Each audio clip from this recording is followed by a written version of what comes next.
Hello, welcome to episode 2.5 of the Nose Bros. I realized yesterday, after I finished the video, that I'd forgotten to actually review the boots. I just talked about Goodyear welts and stuff. So I wanted to very quickly just finish up what I was talking about and what my concerns were. So this is the boot that I was talking about with the rough out leather that's heavily waxed. Now, I was comparing it, so I have some boots that are like that. Now these are from Truman. It's the same thing. It's a rough out leather, heavily waxed. The difference is the thickness on these boots. So I don't have equipment. I just have fingers. This is thin. Now it's not dangerously thin. These aren't work boots. You're not going to take these down to the job site and be banging around in them. If you are, you're going to be disappointed. But these are more, these are decorative boots, like show boots, like a show pony. And this leather is fairly thin. You can feel it when you touch it. It's not super pliable right off the bat either, but it is fairly thin. The Truman boots, quite a bit thicker. You can feel it's much more rugged. These will wear longer than those. These are also $480 or something like that, and those are $199, so that makes sense. Now, I mentioned that I wasn't so pleased with the sole on here. It mimics like a Vibram honey lug sole, but different pair of Trumans. This is the Vibram honey lug sole, all right? So they're very similar in appearance. The Vibram's a little bit lighter, as you can see, which I like a little more. It's more of a traditional gum sole.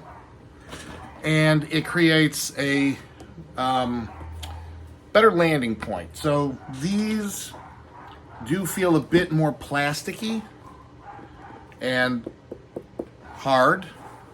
These are just a slight bit more compressible. So not soft rubber. They're not going to wear out quick. Now, I will say this.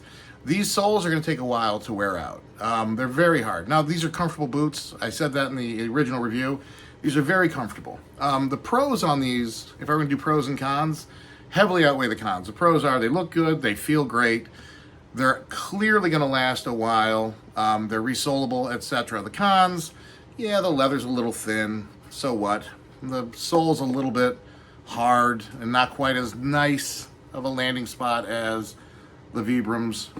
But again, it's $199, and the hardness of these soles is going to make these boots last longer, or at least the soles of these boots last longer.